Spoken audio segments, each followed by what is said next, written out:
नमस्कार। मैं आपका दोस्त आशीष तामंग आपका फिर से स्वागत करता है स्कैरी बेल में। कहते हैं कि इंसान के साथ इंसान का मुठभेड़ के समय जब कोई साहस दिखाए वो एक सामान्य सी बात है, पर किसी अलौकिक घटना घटने के समय अगर किसी ने साहस दिखाया तो वही एक असली साहसी का पहचान होता है। आज हम वैसे ही दो कहानियां लेके आए हैं, एक साहस से भरा हुआ। आइए सुनते हैं।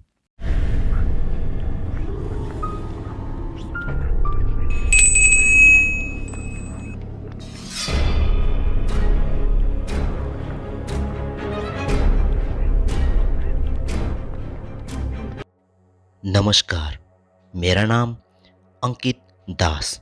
मैं कुछ बिहार का ही एक वासी हूँ।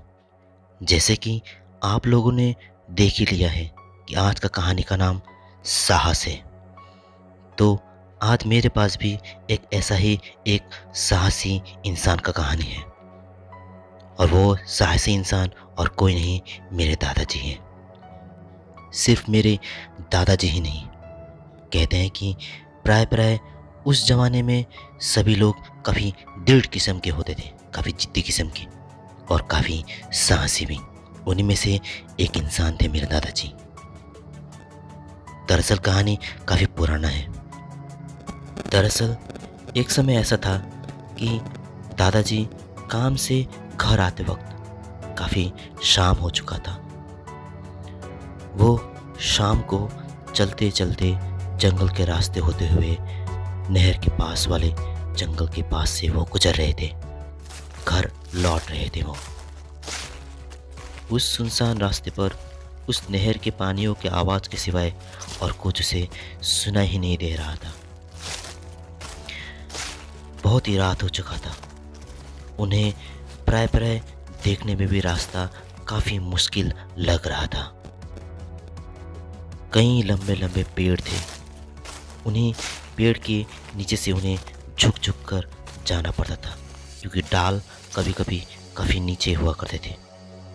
उन्हीं में से एक डाल के नीचे से जब वो झुक के जा रहे थे, तभी पता नहीं उन्हें कुछ मांस का टुकड़ा कुछ स्पर्श हुआ अपने कंधों पर।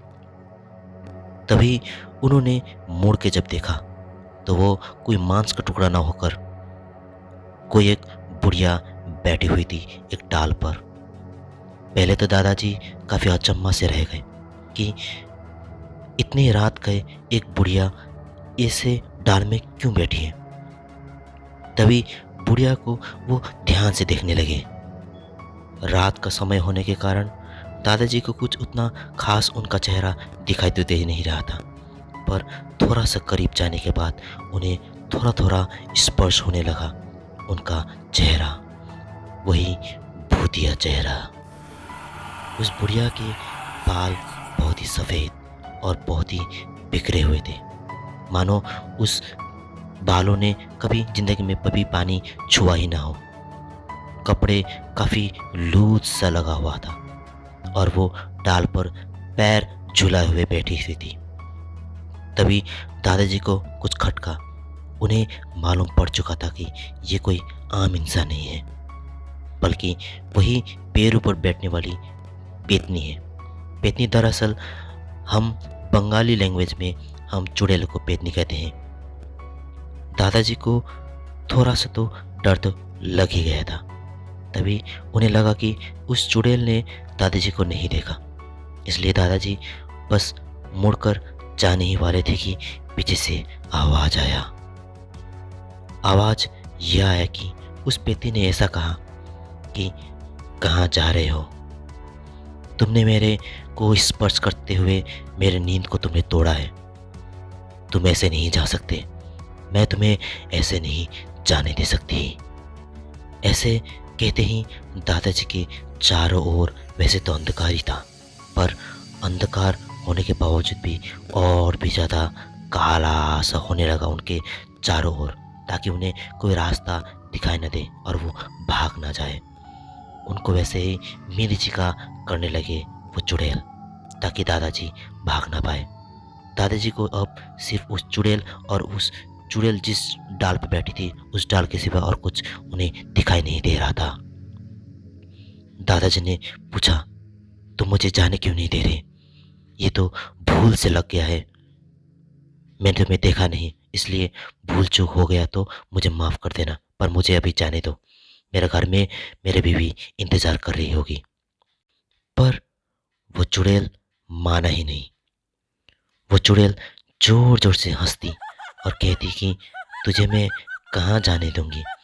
अब जब तक तू मुझे कुछ नहीं देता, तब तक मैं तुझे जाने नहीं दूँगी। तुझे मुझे कुछ देना पड़ेगा, तभी जाके मैं तुझे छोड़ दूँगी। दादाजी ने अचम्भा से देखते हुए कहा कि मैं तुम्हें क्या ही भला दे सकता हूँ? मैं अभी भी काम करके आया हूँ, थका हारा एक इंसान अब तुम्हें दे ही क्या सकता है? मेरा हाथ एकदम खाली है। तभी चुड़ैल तो जिद में ही रहने लगी और कहने लगी कि मुझे वो सब कुछ मालूम नहीं। तुमने मुझे छुआ है, तुमने मेरा नींद भंग किया है, तुम्हें अब मुझे कुछ न कुछ देना पड़ेगा, या तो अपना जीवन मेरे सामने ही अर्पित कर दो। तभी मेरे दादाजी ने कहा कि ठीक है, मैं तुम्हें एक चीज़ ज़रूर दूँगा। तभी उस बुढ़िया ने पूछा कि क्या? तुम मुझे क्या दे सकती हो? तभी मेरे दादाजी ने कहा कि मैं तुम्हें तुम्हारे पैरों पर, जबकि मैंने छुआ है तो मैं तुम्हारे पैरों को ही सजावट कर दूँगी। मतलब कि एक सजावट कर सकता हूँ मैं तुम्हारे पैरों को। और बुढ़िया ने पूछा कि वो कैसे? तभी मेरे दादाजी ने कहा कि मैं तुम्हारे पैरों को अल्पोना से रंग सकता हूँ। अल्पोना बंगाली लैंग्वेज में एक ऐसा एक रंग होता है, लाल रंग, जो कि पाँव में लगाते हैं, जो कि बंगाली कल्चर में बहुत ही अच्छा माना जाता है। उसे उसे पाँव में लगाकर एक रंग सा लगाया जाता है, उसे ही अल्पोना कहते हैं बंगाली लैंग्वेज में। सो मेरे दादाजी ने भी वैसा ही कहा कि मैं तुम्हारे पाँव में अल्पोना लगा सकता हूँ। पर असल बात तो ये था कि मेरे दादाजी के पास कोई अल्पोना था ही नहीं। तभी बुढ़िया ने भी खुश होते हुए कहा कि अल्पोना, मुझे तो बहुत अच्छा लगता है। काफ़ी बरस गुजर गए हैं मुझे अल्पोना नहीं लगाए हुए। चलो चलो जल्दी लगा दो। तभी दादाजी ने कहा कि ठीक है, मैं तुम्हें लगा देता हूँ अल्पोना, लेकिन तुम्हें आँख बंद करना पड़ेगा। जब मैं इसे पूरा करूँ तभी तुम आँख खोलना। तभी बुढ़िया ने निसंकोच करते हुए कहा कि ठीक है, मैं अपना आँख बंद करता हूँ। तुम्हें जो सजावट करना है मेरे पैरों में सजावट कर दो अल्पोना से। उसके बाद मैं एक बार में देखूँगी। मुझे अच्छा लगा तो मैं तुम्हें ज़रूर बख्श दूँगी। तभी उस बुढ़िया ने धीरे से आँखें बंद कर लिया।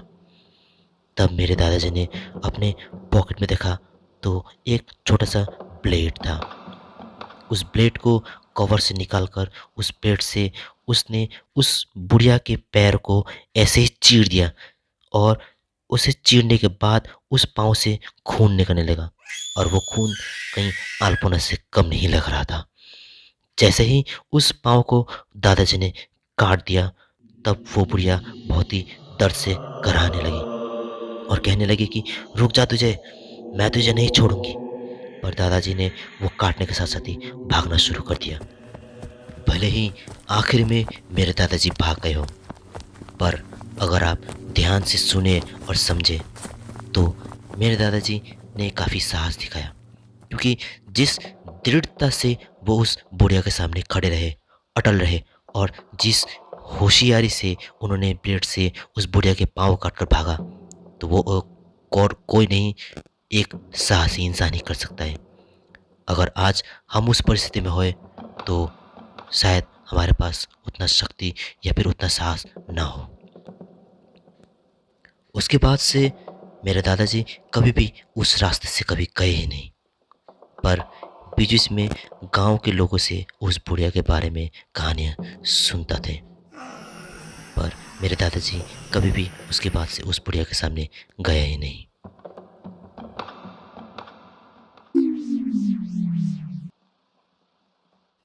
नमस्ते, मेरा नाम संजय राय, मैं कांचनी का रहने वाला हूँ। आज मैं जो आपके सामने कहानी कहने जा रहा हूँ वो दरअसल जब मैं काका के घर में गया हुआ था उस समय का कहानी है। ये दशैं का कहानी है। दशैं नेपालियों में एक पर्व होता है बहुत ही बड़ा। उस समय हम काका के घर में गए हुए थे टीका लगाने, उत्सव मनाने। जब मैं काका के घर में पहुंचा, अपने माँ और पिताजी के साथ गया हुआ था। वहाँ पर मेरे काका का एक छोटा सा बेटा भी था, मेरा भाई, जो कि कम से कम तकरीबन 3 या 4 साल का ही होगा। उसका देख रेख मैं ही करता था उस समय, क्योंकि सभी इधर उधर प्रसाद वितरण करने में या फिर इधर उधर टीका लगाने में सभी व्यस्त थे। तो इतना छोटा बच्चा को देखने का किसी का फुर्सत ही नहीं था। तभी उस बच्चे को मैं ही देखता था। मेरा बहुत पहले एक बहुत ही खराब आदत था। वो खराब आदत सिगरेट का लत था। जी हाँ, सिगरेट का मुझे बहुत ही तलब था उस समय। हालांकि अच्छा हुआ कि अभी मेरा वो आदत तो छूट ही गया। अभी बहुत ही रेयरली मैं पीता हूँ, ना के बराबर। अभी धीरे धीरे वो भी मैं छोड़ रहा हूँ। उसी सिगरेट के लत के कारण ही मेरे साथ एक बहुत ही भयानक घटना घटा हुआ था।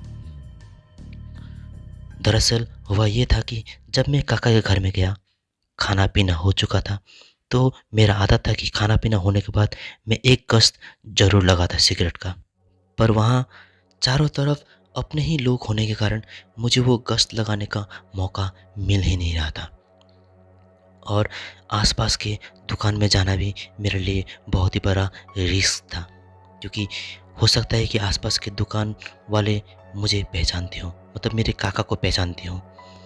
क्योंकि आसपास के दुकान में अगर मैं सिगरेट लेने चला भी गया तो शायद वो दुकानदार मेरे काका को बोल दे कि मैं सिगरेट पीता हूँ। ये भी डर मेरे मन में लगा हुआ था। तभी मुझे एक आइडिया आया। तभी मैंने मेरे वो काका के जो बेटा था, मतलब मेरा भाई, उस भाई को घुमाने का एक बहाना लेकर मैं बाहर घूमने के लिए चला गया। मैंने काका से पूछा कि काका, मैं क्या भाई को थोड़ा देर बाहर घुमा के लेके आऊँ? तभी काका ने भी निसंकोच करते हुए कहा कि हाँ, ले जाओ, ज़रा इसको भी घुमा के लेके आओ। तभी मुझे थोड़ा दूर जाने का मौका मिला। आसपास हुए दुकान में ना जाकर मैं काफ़ी दूर चला गया। काफ़ी दूर जाने के बाद एक चौरास्ता मुझे दिखाई दिया। उस चौरास्ते के थोड़ा नज़दीक ही वहाँ पे एक लकड़ी का दुकान था, लकड़ी से बना हुआ। तो वहाँ पे जाकर मैंने एक सिगरेट खरीदा और भाई को छोटा सा एक लॉलीपॉप खरीद के मैंने दिया, और मैं उस भाई को लेकर उस ग्राउंड में चला गया। वो ग्राउंड काफ़ी ठीक ठाक सही बड़ा था, ज़्यादा बड़ा भी नहीं और ज़्यादा छोटा भी नहीं। उस ग्राउंड के बीचों बीच एक बहुत ही बड़ा पत्थर का बैठने का चौरास्ता बना हुआ था। उसी चौरास्ते में मैंने भाई को बिठाया और मैं भी बैठकर सिगरेट का गश्त लेने लगा। पर सिगरेट का गश्त लेते समय मैंने देखा कि मेरे फूके हुए जो धुआं था वो भाई की तरफ जा रहा था हवा के कारण। तो मुझे थोड़ा सा खराब भी लगा। तभी मैं भाई को वहीं बैठाकर कुछ दूर थोड़ा चल के जाके सामने की तरफ चल के गया, खाई की तरफ, और सामने वो पहाड़ी नज़ारा देखते हुए मैं सिगरेट फूंकता रहा। मैंने एक बार मुड़ के भाई को भी देखा। भाई चुपचाप बैठा हुआ था। वो बचपन से ही काफ़ी शांत स्वभाव का था, इसलिए उसे ज़्यादा देखना नहीं पड़ता था मुझे।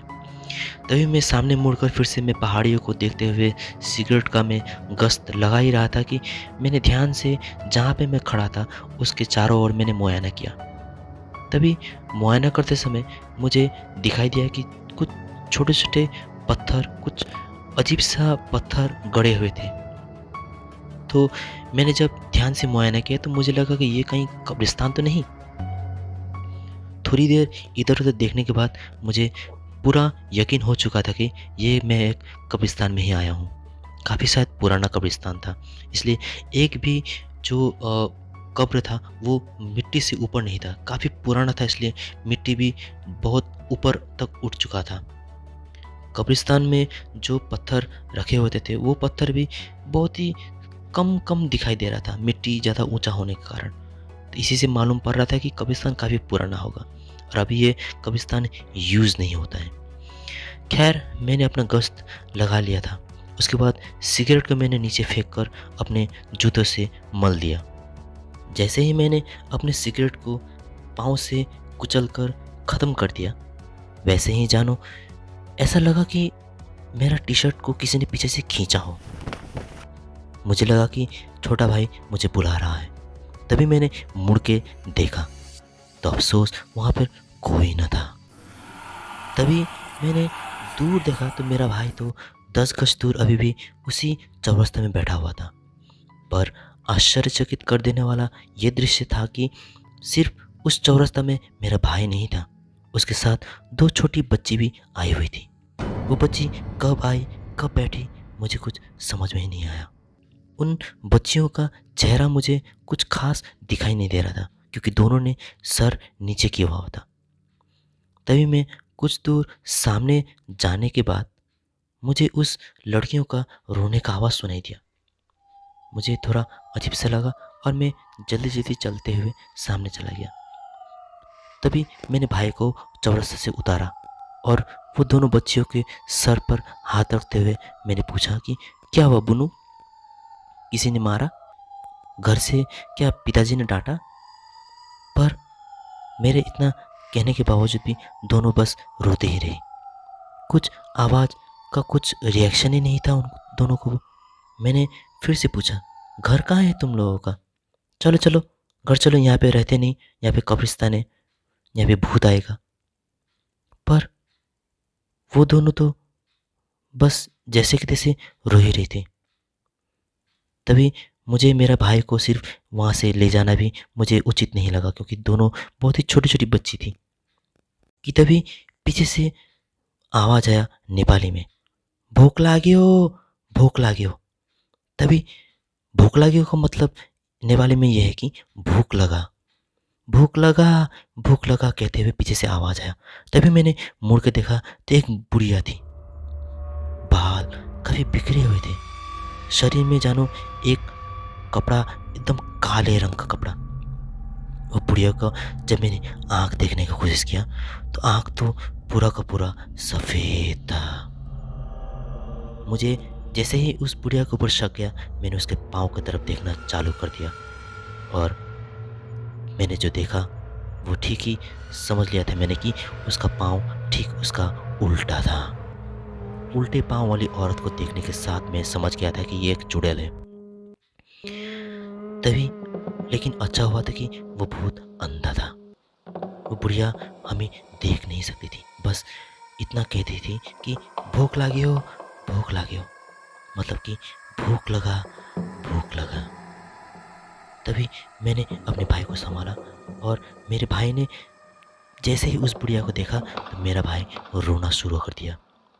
मेरे भाई का रोने का आवाज़ सुनकर उस बुढ़िया का चेहरा हमारी तरफ ही मुड़ने लगा।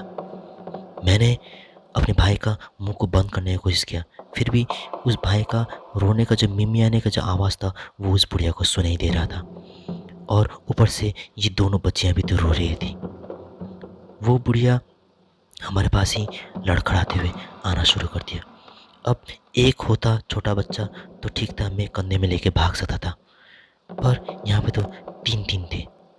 तभी मैंने देखा मुड़कर कि मैंने एक छोटी सी बच्ची को मैंने उठाया और मैंने अपने भाई को भी उठाया।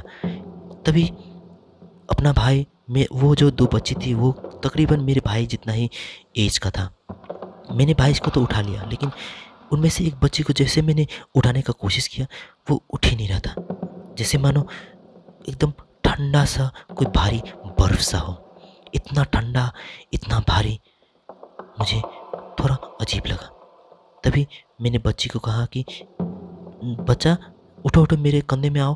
तभी उस दोनों बच्चे ने मेरे आंखों की तरफ जब देखा तभी तो मेरा पूरा दृश्य ही चेंज हो गया। मैंने जैसे ही उस दोनों बच्ची की तरफ देखा और दोनों बच्ची ने मेरे आंखों की तरफ देखा तो मैंने देखा कि दोनों बच्चे के आंखों में बड़े बड़े गड्ढे हुए थे। दोनों के आंखों में इतने गोल गोल गड्ढे थे कि उन आंखों में जो आंख होता है वो था ही नहीं, बस बड़े बड़े गोल गड्ढे। मुझे कुछ समझ में ही नहीं आया। उन दोनों में से एक बच्चे ने मेरे भाई को पकड़ लिया और मैं बहुत डर गया था और मैं भाग गया था उस भाई को भी छोड़कर। काफ़ी दूर जाने के बाद मुझे पता नहीं, मैंने मुड़ के फिर देखा तो मेरा भाई रो रहा था। तभी मैंने देखा कि वो दोनों बहनें तो थी ही नहीं और ना ही वो बुढ़िया थी वहाँ पर। मेरे भाई को मैंने देखा कि एक हाथ ऊपर करते हुए रो रहा था। अभी तो वो 2 बच्ची थी और वो अंधी बुढ़िया कहाँ गई? तभी मैंने जब मेरे भाई का जो हाथ देखा ऊपर उठते हुए, तो मेरे भाई को कुछ क्षण के लिए मेरे ऐसे लगा कि मेरे भाई को तो ऊपर किसी ने उठाया हो और खसते हुए मेरे भाई को ले जा रहा हो पीछे ज़बरदस्ती, और मेरे भाई मेरे ही तरफ देखते हुए रो रहा था। तभी अचानक पता नहीं मुझे कहाँ से इतना साहस आ गया मेरे अंदर। दरअसल मैं उतना साहसी तो हूँ नहीं, पर अचानक पता नहीं मेरे अंदर कहाँ से इतना ताकत और कहाँ से इतना साहस आया। मेरे अंदर से वो डर भय सब मिट चुका था एक क्षण में ही। मैं दौड़ के गया और मैंने जैसे ही उस भाई को पकड़ लिया, वैसे ही मेरे चारों तरफ अंधकार सा छाने लगा। मैंने फिर से देखा कि वो बुढ़िया मेरे पीछे ही खड़ी थी, काफ़ी करीब, और वो 2 बहनें भी मेरे भाई को पकड़े हुए थी। तभी अचानक से पता नहीं एक मंत्र, जिसे हम मृत्युंजय मंत्र कहते हैं, वो अचानक मेरे मुंह से बड़बड़ाने लगा मैं। हालांकि मुझे वो याद भी नहीं, पता नहीं कैसे मेरे मुंह से वो मृत्युंजय मंत्र आने लगा। तभी जैसे ही वो मंत्र मैंने शुरू किया, वो तीनों के तीनों वहाँ से एक टक गायब हो गए। और मेरे भाई तो रो रो कर, मेरा भाई का बुरा हाल था, पर मेरे मुंह था कि मृत्युंजय मंत्र रुकने का नाम ही नहीं ले रहा था। मेरा चाहने और ना चाहने से भी वो मंत्र मेरे मुंह से पढ़ा ही जा रहा था। तभी मैंने एक अच्छा सा मौका देखा और मेरे भाई को गोदी में लेकर मैं जल्दी से भाग गया। और जैसे ही मैं घर की तरफ आया तो घर में जो रौनक था वो सब एकदम कैसे अंधकार में छा गया, क्योंकि मैंने जैसे ही अंदर आया, भाई तो रो रहा था और काफ़ी बुखार आने लगा। मैंने सारा का सारा कहानी मैंने सबको सुनाया। सभी सुन के दंग होने लगे। कुछ लोगों ने मुझे डांटा भी और कुछ लोगों ने कहा कि तुम्हें तो साक्षात भगवान ने ही बचाया है, तुम्हें दरअसल ये मृत्युंजय मंत्र आया कहाँ से? तो इसका जवाब तो मेरे पास भी नहीं था। पता नहीं मुझे कहाँ से आया। मैं सब ये भगवान, मंत्र शंत्र, ये सब मुझे, मैं उससे काफ़ी कोसों दूर हूँ, पर पता नहीं वहाँ कैसे मुझे वो मंत्र का उच्चार करना कैसे मुझे आ गया।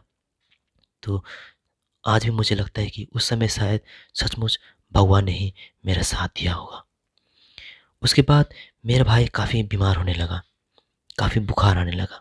तभी एक झाँकरी को जब दिखाया गया, तो झाँकरियों को दिखाने के बाद जब मुझे मालूम पड़ा कि झाँकरी ने ऐसा कहा कि वो जो कब्रिस्तान में जो गई थी जो बुढ़िया और वो जो 2 बच्ची, वो उन्हीं कब्रिस्तान में गड़े हुए में से 3 मुर्दे थे, जो अगर तुमने उस दिन साहस ना दिखाया होता, तुम्हारा भाई को उस दिन वो जिंदा ही निकल जाते। आज भी उस झाँकरी के बाद को मैं सोचता हूँ तो मेरा शरीर में कांटे उमड़ जाते हैं। क्या होता अगर उस दिन मेरे अंदर वो साहस नहीं आता? क्या सचमुच मेरे भाई को वो जिंदा ही ले जाते? ये सोचते हुए भी मुझे आज भी काफ़ी डर लगता है।